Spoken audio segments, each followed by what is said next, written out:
This is the Bonsai Wire podcast. I'm your host, Andrew Robson, and today I have my co-host, Jonas Dupuis, to talk about bonsai shows. Now, I'm really excited to talk about this with you, Jonas, because there's a lot of good reasons to go to a bonsai show. What are a few that you come to mind? Well, it's funny because of all the times we've spent together, many of those times have been at bonsai shows. And so a very obvious one is to see my closest bonsai friends at bonsai shows. Yeah, getting the whole community together and all of our bonsai friends, that's not something that happens often, especially when people live all across the country. And it tends to be those regional shows that brings in the most serious enthusiasts, and those are often my closest friends who are distributed all over the world oftentimes, and it's super fun to go to those regional shows and catch up in person. Yeah, we were at the national show together the last few years. We were at the Artisans Cup together. It's fun to go to these big shows, see beautiful bonsai, and that's the second thing. We get to see really beautiful trees. And some of them are even for sale sometimes. I know, and shopping the vendors. I mean, gosh, like a good friend of ours, Scott Elser, recently said, what's the best way to build a nice collection? And he said opportunity. It's being at these events when they're happening. And there's no better opportunity to find nice trees than a vendor area at a big show. Yeah, it's funny. If you don't happen to be in a room with good trees, the odds that you end up with a good tree are much lower. Yeah. But that leads us to what we really want to chat about with you all today is this topic of, yes, you get to see your friends at bonsai shows. You get to shop at bonsai shows. But what you and I find is perhaps one of the most educational things that we can do in bonsai is to learn from bonsai shows, which we don't spend enough time talking about. That's right. For all the time that people spend rooting around the internet for pictures of their favorite trees, whether it's looking for ideas to pursue when you're trying to figure out, I just got a redwood tree. How am I going to style that? So you go online. Or flipping through, this is a species I see in a lot of European shows. Maybe I'm going to look up all these Sabina juniper approaches or Mugo pines. And so, hit the library or online. But we don't talk as much about what form it takes when we do that kind of study in person and how much more valuable it can be to interact with the trees in 3D. Yeah, and you and I have done this, especially at the last national show. We did this a lot, is where we make little games for ourselves to walk around and look for things, because it can be a little monotonous. Sometimes you walk through a show, you can see a lot of beautiful trees, you kind of exhaust your vision, your appetite for nice trees a little bit. Yeah. But to go through and say, I'm going to look at all the stands and just kind of focus in on one topic, you can learn a lot by walking through the show multiple times. Yeah, and so the more time you get to spend in that room, the more opportunity you have to learn. And your learning is limited typically by nothing more than your ability to ask questions. What stands do I tend to see, or what characteristics do the stands have for this kind of tree? What characteristics do the stands have for that other kind of tree? And you can really just start identifying patterns. And then you can follow that question up with, which approaches do I like to stand selection? Which approaches do I like less, or for me, less effective? Yeah, seeing a lot of good trees in one space with a lot of effort put in, you really get to pick up on all these small details that artists like us put into these displays. Have you ever done this? I'm terrible. I was at Kokofu a number of years ago. Actually, it was in 2020. And there was a really fascinating tree that looks like an unremarkable gumdrop, just full silhouette, white pine, beautiful tree. But when you walk up to the tree, look up under the canopy, you can actually see that the trunk comes up out of the ground, shoots up to the top, comes back down, wraps around the side, and then all the branches start emerging. It's doing loop-the-loops inside. And I saw there was a Western visitor in the show. It was right before closing. We're the only two in the room.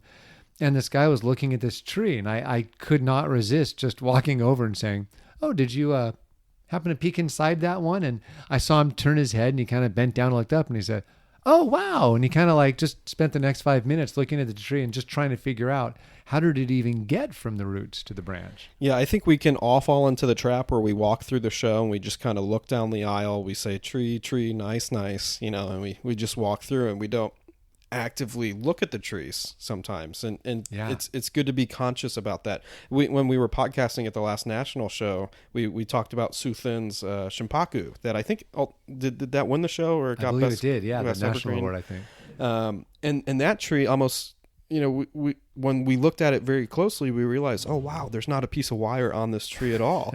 And I don't think a lot of people in the room noticed that. That's right. That tree had been in training a very long time, and it had good enough genes that those branches could hold when dewired. Yeah, I find if you're not bending your knees a lot when you're in an exhibition, you're not really looking. I've been saying it for years. So I've been to a lot of shows with a camera around my neck, and I take a lot of photos so I can share with folks on the blog. And I find it's work because I'm kind of bending over, hinging at the hips to get the trees at the right level. And so I'm getting close, I'm getting far away, I'm getting down at the right level. I'm forcing myself to have these different vantage points, these different perspectives from which to better understand what makes this tree tick. What do I like? What do I not like? What would I want to improve on in it?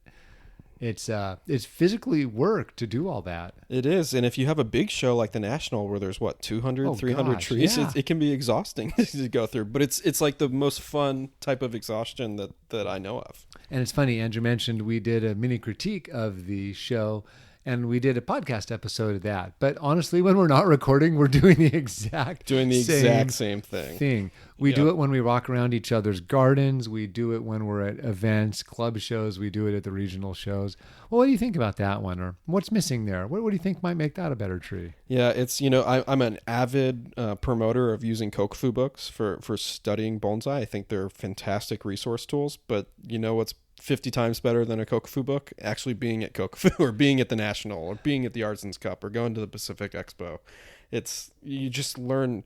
Bonsai is an art that we need to learn in person. You need to be there in person to see the trees. We design them to be 2D with a front, but they're also 3D sculptures, and we need to be in the room with them. Yeah, and there are many, many key points that we can get on paper or on the screen, and so that's incredibly valuable. But wow, can you get so much more in person? Yeah, it's pretty amazing. You can get the glowing green of healthy trees. You can get the scent of the flowers, and you can get the structure. So when I've been doing this for years in museums, even before I started studying bonsai. When I go to a museum, I will walk up and get my face as close as the guards will let me get to the painting because I want to see the brush strokes. Yeah. I will then back up 20, 30 feet away and squint my eyes to look at the kind of positive and negative values in the thing and look at the form. I'll go back and forth. I'll turn my head to the different sides. And I do the same thing in a bonsai show. I get far away and that tells me if the tree's balanced. I get really close up and I can look at how it was built. What's a common question? How do you build an apex? Stick your head underneath and find out. Yeah. You can really answer a lot of questions for yourself if you're there in person. One of the things that I really notice when I'm in person looking at a show is really how big some of the trees can be. The presence that a tree exudes, you just cannot get that from a photograph. You have to be in the room with a large tree that's 35, 40 inches, 50 inches tall. You just can't get the feelings that tree emotes when you're looking at it in a photograph. Yeah, it's kind of a sidebar on to how you evaluate trees of different sizes, but it's a different visceral experience when you have to physically move your head from side to side to see all of the tree versus a shohin where you center yourself up to it and that's that. Yeah, you see everything. Yeah, you don't have to work you can't it move all. around, but it feels different when you have to turn your head to side, when you have to use your knees or your back, and when you have to take a couple steps to get from the left side of the tree to see the right side of the tree. Yeah. That was something that the first big show that I really went to was the Artisans Cup. And it was in 2015. I was in graduate school. And that was like the biggest thing that impressed on me the first time I walked in is, oh my gosh, these things are huge. It's like the mere presence of them, especially in that show, so many of them had so much size that they really make you feel small. And that's a nice feeling when a bonsai and the low light, you almost had to look where you were going to not bump into these things that were very often taller than us on the tables. Yeah. I noticed the same thing in Japan. I remember, to this day, my first trip to Kokufu 23 years ago. And you tend to, back then the Imperial Masterpieces and or trees as part of the Imperial Collection were at the very beginning. And so there's sometimes not the best trees in the show, but they're not always small either. And to this day, I remember the kind of the first row I saw, and it had been the first time in my life I saw work at that level because it was harder to find trees like that all up and down the state, back in the late 90s. And again, for me to remember that decades later, I don't remember much from decades ago. Yeah, yeah. So the presence of a tree really shows off in a show. Um, Gosh, I almost think I learned more from going to that first Artisans Cup than any convention or demo or workshop that I had ever been in and have been in to date or teach to date. I think the educational opportunity of just seeing these trees on display is Yeah. so powerful. At least it is to me. And I have a good or bad habit of asking very concrete questions. If I'm curious about a tree, if I like the tree, I'm usually curious about it. And so I just, it's almost game like in that I have a way of interacting with a tree. And so I'll just ask, how low is the primary branch? Where does that primary branch emerge? How does it get to where it's going? Where does the line of the trunk go from that primary branch up? Is the deadwood adding or taking away? Is the branch density changing from top to bottom, or is that all done out at the branch tips? How does the structure modulate from A to B, whether it's the trunk or an individual branch? There are a bottomless number of questions I can ask. And sometimes I actually literally do it literally in my head where I'm asking, oh, now where's that start? And how's that go? And sometimes I'm just poking my head around kind of oddly robotically and Yeah. trying to figure out what makes this tick. And then when you do that again and again, that's where the patterns start showing up. That's why you don't want bigger branches near the top. You want them smaller. Oh, that's why. And you start realizing that kind of thing. Yeah, and something that I really noticed at the last national show is it's great to be able to look and observe those things. But when you have a friend next to you, I remember I was in the same aisle with Sergio Kwan and Jeremiah Lee, and I think you were there too. And we were all looking at a lot of the nice deciduous trees in the show, and talking about which one might win the prize and start evaluating a lot of the top trees, and it just having those conversations with the community when the tree's right there in front of you is just such a valuable experience to not just analyze those things for yourself, but to pick someone else's brain, see their perspective, go to a critique if the show has that. And I don't know, it's funny. I find the question I most often ask people is, did you notice the this, or what do you think about the that? But what do you think about is one of the more common questions I hear people ask. That people come up to me all the time and, oh, what do you think of that one? Or what do you think of this one? It's often their tree, but that's like the way people phrase it a lot. Oh, what do you think of that? Yeah. It's fun to have those conversations. And so what do you say when someone says, oh, here's my Zelkova in the national show. What do you think of that?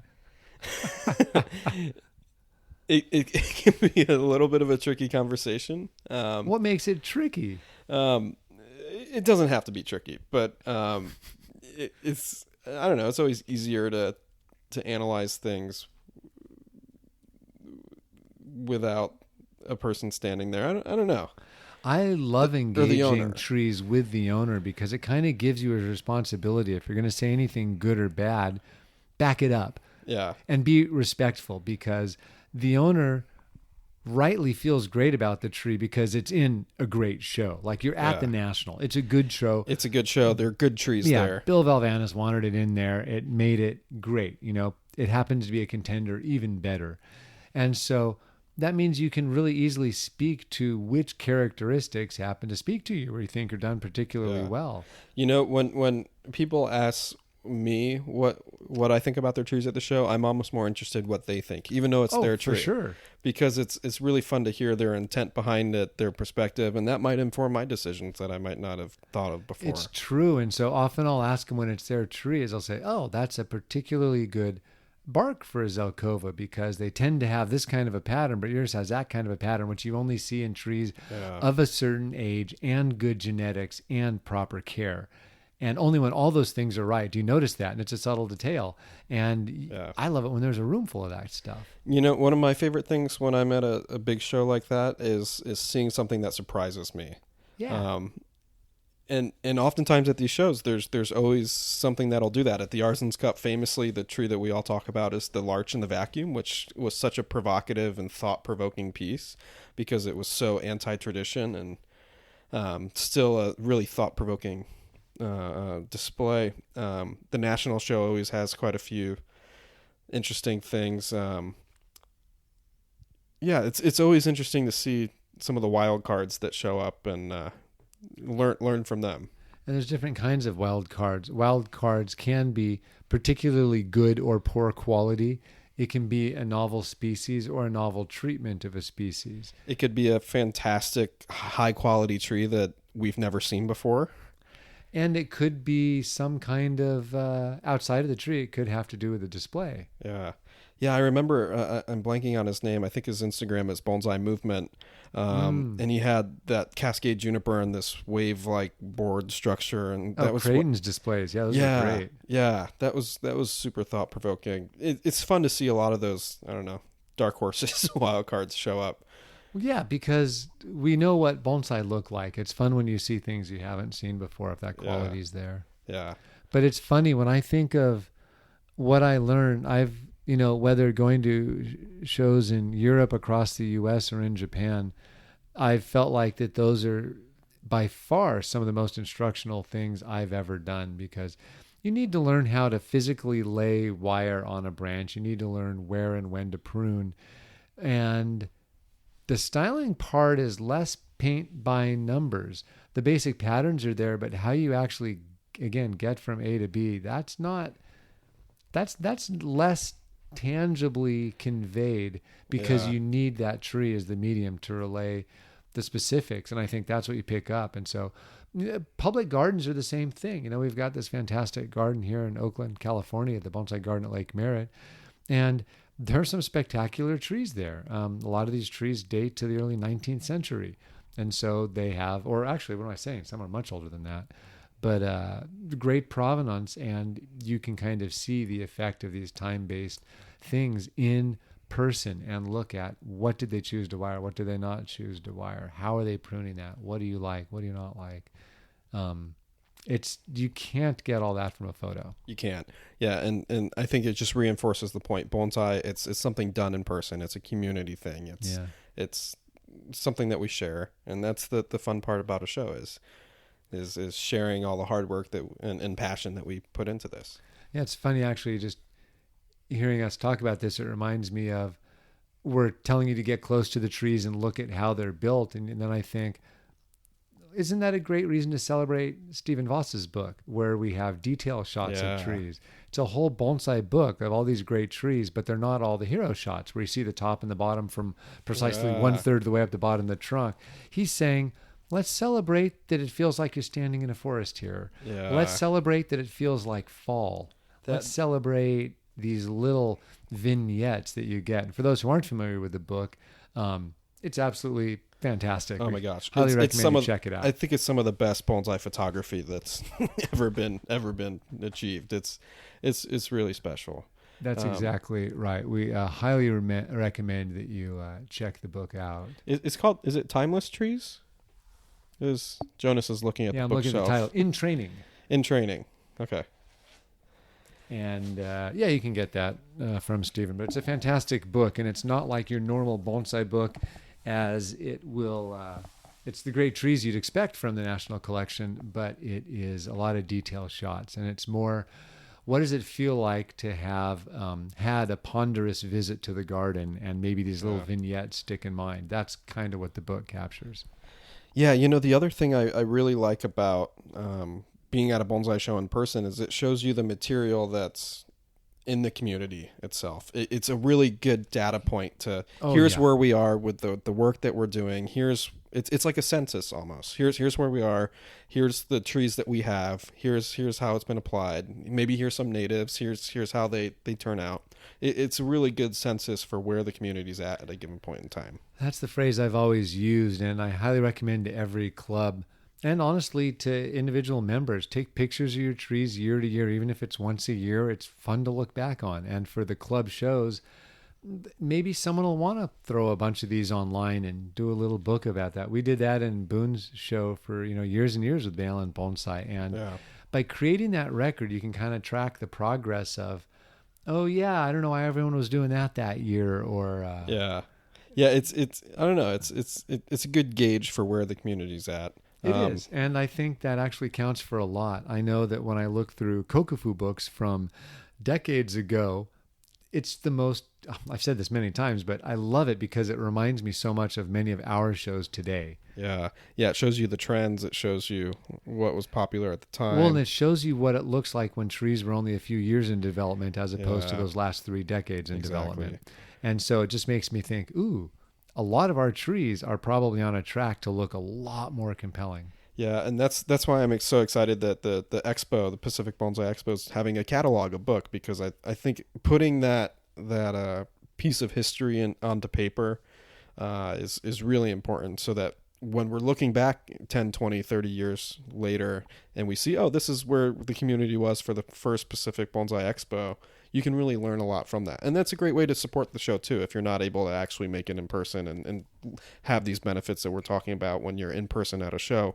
Having the book, you can still learn and apply a lot of these tools just in a more narrow way.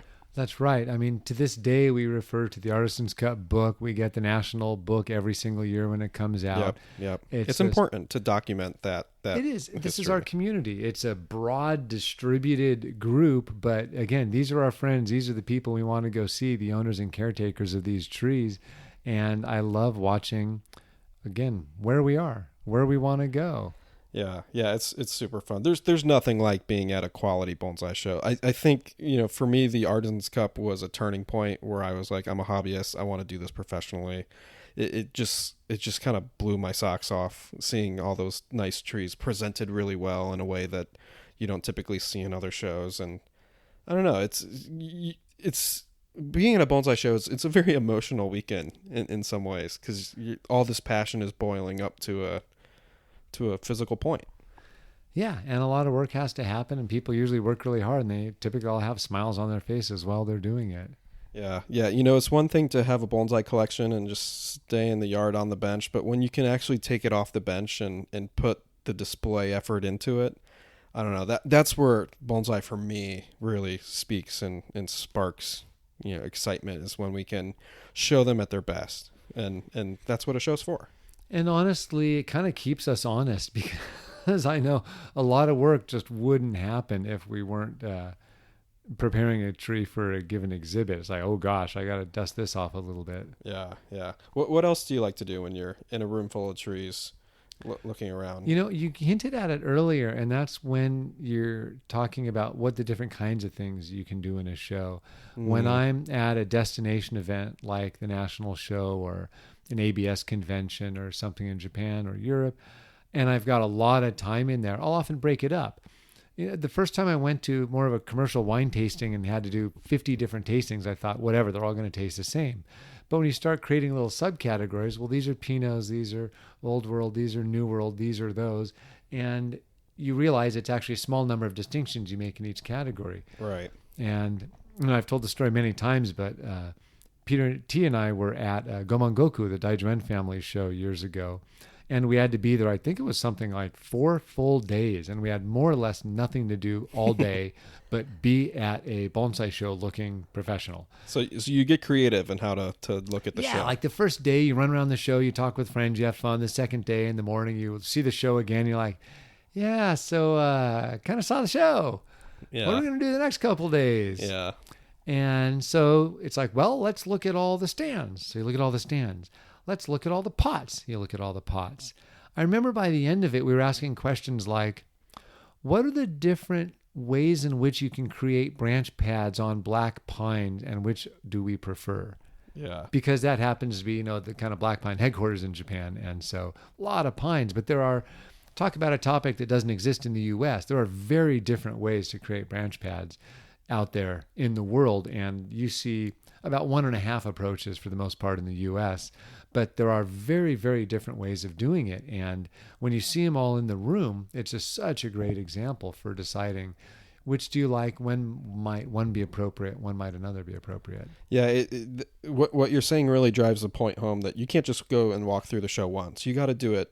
It's the 5th time that you walk through it, the 7th time, the 10th time that you start to pick up on the subtle details between the trees that it's hard to get when you just do that initial impression walk through the show. And now let's totally be fair, because I'm going to guess a whole bunch of folks are going to OB over bonsai the first time they end up at one of these big regional shows. And I will say My first trip to Japan was so hardcore. We would go to Kokufu and or, the sales area, the Green Club, all day long. And then the next day we'd visit 2 gardens before lunch, 3 or 4 after lunch. And these are significant gardens.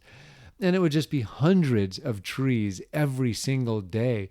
And I honestly got super fuzzy. I loved it. It was a blast. I have very strong memories from that. But most days at some point, I'm just like, oh yeah, that one's green too.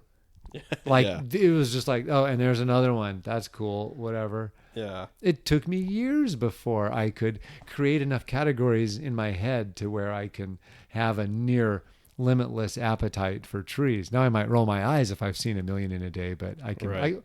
You and I can look at a lot of trees. We can look at a lot of trees. I've been down here visiting with you for the last 24 hours now, and we've done nothing but look at trees. Look at trees, score trees, talk about how to develop trees, problem shoot, health problems. Yeah, and that's another thing that you just brought up that you can do is you can practice evaluating the trees. Not just you can practice scoring. You can look at what categories. Okay, the national show, there's a best Satsuki award. What can I go through and look at all the Satsukis and see which one might win that prize? And you can participate, even if it's just with yourself, in the process of the evaluation.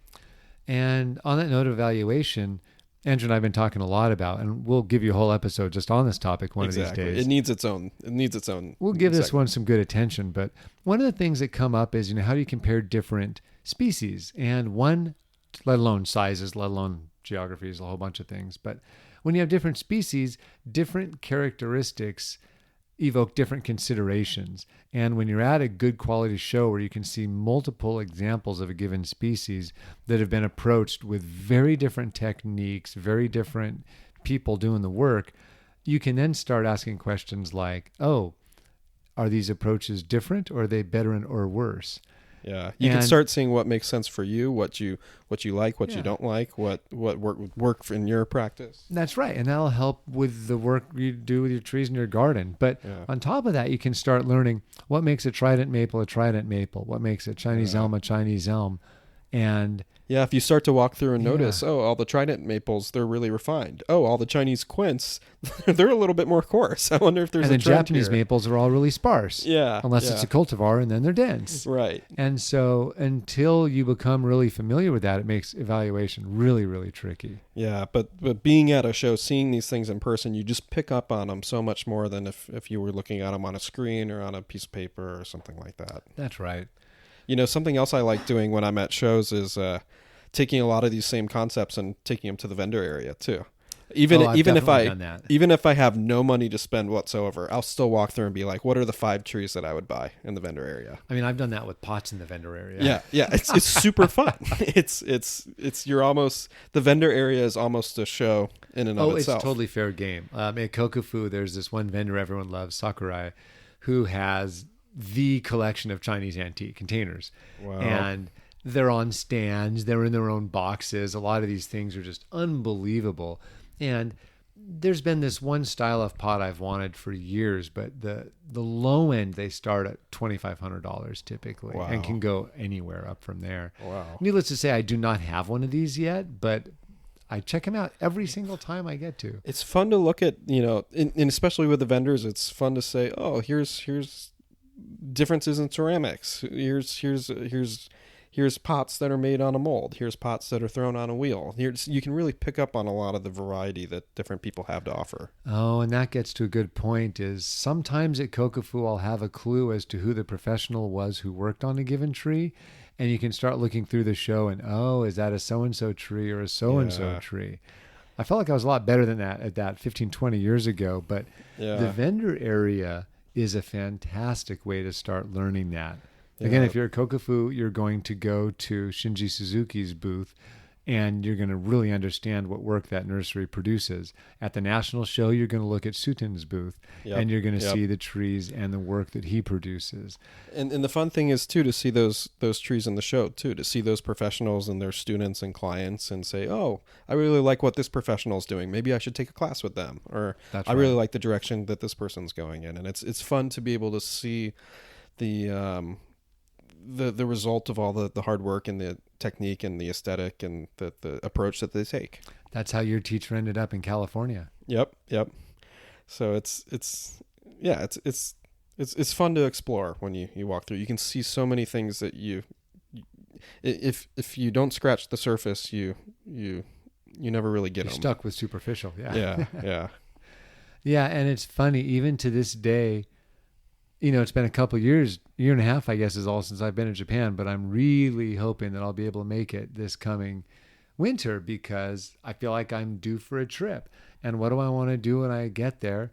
Other than, visit, grower shop, do all the fun stuff. But I want to start getting up close to some show trees, backing away from show trees, and just starting to see what are the trends that we're in the middle of right now. Yeah. Which aspects do I want to start taking home? I didn't think about it until just now, but it will be interesting to see if the pandemic had any response or correlation on people's trees. A lot of people had a lot of time at home the last 2 years, and it'll be interesting to see if that manifests itself in the show. Well, I'm curious to see how that plays out at the expo too, because we're going to have plenty of time with a whole bunch of really fun trees. Yeah.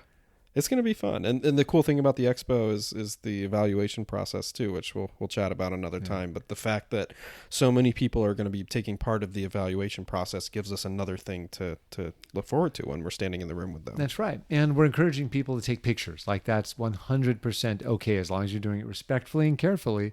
We want you to, this is your chance to make a textbook for yourself. Yep. Take pictures of things you like and say, why is this interesting? Ignore the trees you don't like and don't take pictures of those, because that's just as important to kind of decide. We're not all going to have collections of one of everything and they're all equally great. And if you do have that, then give me a call. I want to see your garden. Yeah, exactly. The biggest lesson that the Artisans Cup taught me was material selection. Oh, It gave me the realization, look, if I want to do this at the top level and I'm in the room with the trees that are at the top level, what type of starting points and trunks do I need to be looking for when I am trying to build my collection? And it doesn't mean you got to spend a lot of money, but it's just finding those core principles of what's in the room and seeing what's being celebrated. And that shows a particularly good example of that, because a lot of those trees were not that many years into development at the time. And so that's right. It really brought it into stark relief. How fast can you get a compelling silhouette on a fantastic trunk? Yeah. That's another fun thing to look at is you can compare in a show. Another category is look at the Yamadori in the room. Compare that with the pot-grown trees in the room, because that's a beautiful way to distinguish two groups of trees. And how's it make you feel? Are you spending all your time in front of trees with no leaves, or are you spending time in front of trees that are evergreens? Yeah, that's Are right. you looking at the domestic trees or the imported trees? The refined trees or the rough around the edges? The big ones, the small ones? Are you size? You looking at the broadleafs, wondering why there aren't more? Are there? Yeah. Does the carving make you slow down and look twice, or does it make you pass on by? Yeah. Yeah, there's just so many things that you can pick up in a show. It teaches you about yourself, what you like, what you don't like, where to shape your focus. That's right, which is funny because in hindsight, my journey in bonsai has been so determined by my experiences and my exposure. What gardens did I have access to? What interest did my teacher have? What techniques was I exposed to?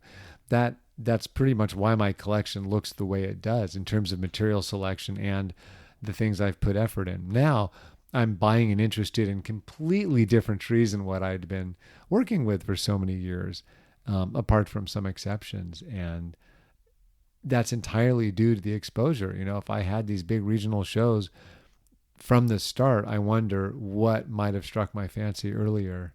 Yeah, there's the potential for learning at one of these big shows is really infinite. I would argue it's the best learning opportunity that you can do in the bonsai community. Without touching the tree. Without touching it's the the tree. best way to learn without touching a tree. That's right. Touching a tree is a lot of fun too, but we can't be touching trees all the time. Yeah. Yeah, and going to a show, we get to see other people's trees. Does it ever make you want to go home and work on your own trees?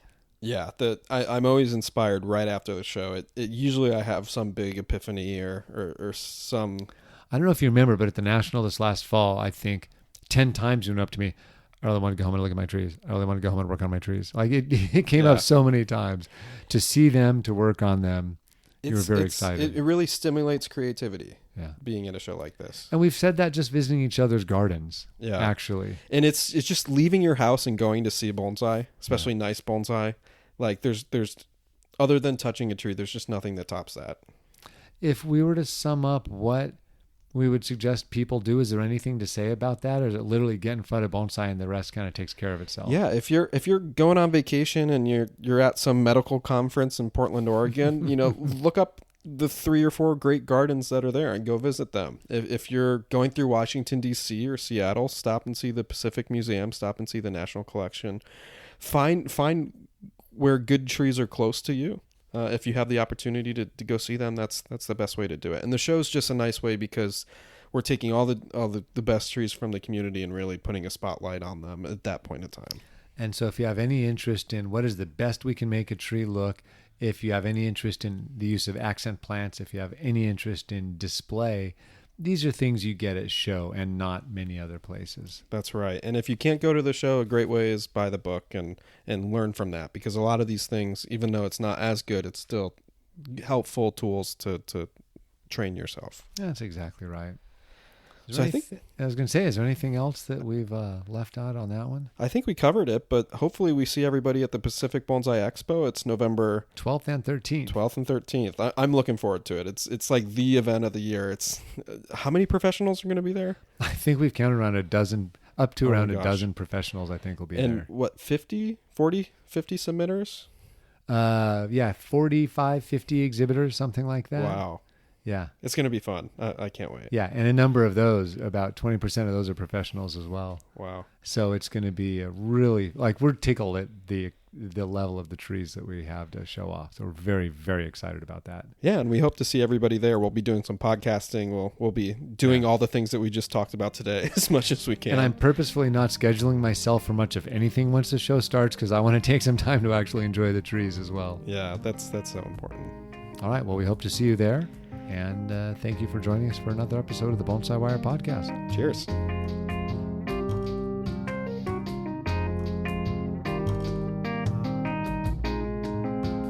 The music on today's podcast was brought to you by the fine folks at Blue Dot Sessions. Check them out at www.sessions.blue.